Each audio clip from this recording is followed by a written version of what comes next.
ကုမ္ပဏီအကြီးကြီးကိုအစိပ်ပိုင်းသေးသေးလေးပိုင်ဆိုင်ခွင့်ရတယ်ဆိုတာဘာလို့ဆိုလိုတာလဲဒီအကြောင်းကို common stock အကြောင်းနားထောင်ရင်းနဲ့လေ့လာကြမယ်နော်ရင်းနှီးမြှုပ်နှံမှုလောကမှာအခြေခံအကျဆုံး concept တစ်ခုဖြစ်တဲ့ common stock ဆိုတာဘာလဲဘယ်လိုအလုပ်လုပ်တယ်လဲပြီးတော့ဘာကြောင့်သိထားတဲ့လဲဆိုတာကိုဒီနေ့လေ့လာကြမှာဖြစ်ပါတယ်ဆိုတော့ common stock ဆိုတာဘာလို့ဆိုလိုတာလဲကုမ္ပဏီတစ်ခုကငွေလိုချင်တဲ့အချိန်မှာအဲ့ဒီကုမ္ပဏီရဲ့ပိုင်ဆိုင်မှုကိုတေးသေးလေးတန်းချီအထိခွဲခြမ်းစိတ်ဖြာနိုင်ပါတယ် common stock share တစ်ခုကိုဝယ်လိုက်တဲ့အချိန်မှာ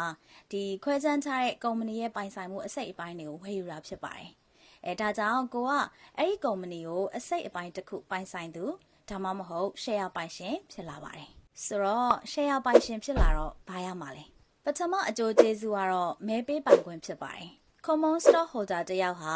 ကုမ္ပဏီရဲ့ဆုံးဖြတ်ချက်တွေအပေါ်မှာ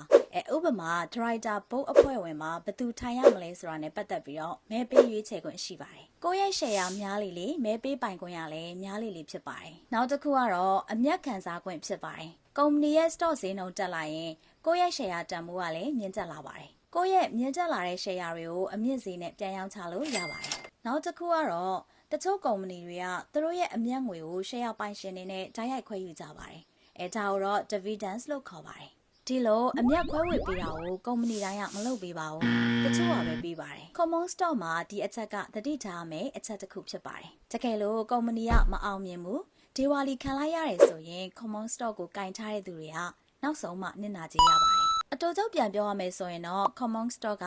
ပိုင်ဆိုင်ခွင့်မဲပေးခွင့်နဲ့အမြတ်များနိုင်ကြေးလည်းပေးပေမဲ့ risk လည်းရှိပါတယ်။ဒါပေမဲ့ဒါဟာရင်းနှီးမြှုပ်နှံခြင်းလောကရဲ့အခြေခံအုတ်မြစ်တစ်ခုလည်းဖြစ်ပါတယ်။ဒီဗီဒီယိုကကိုယ့်အတွက်အသုံးဝင်နေဆိုရင် like and share လေးလုပ်ပေးပါအောင်နော်။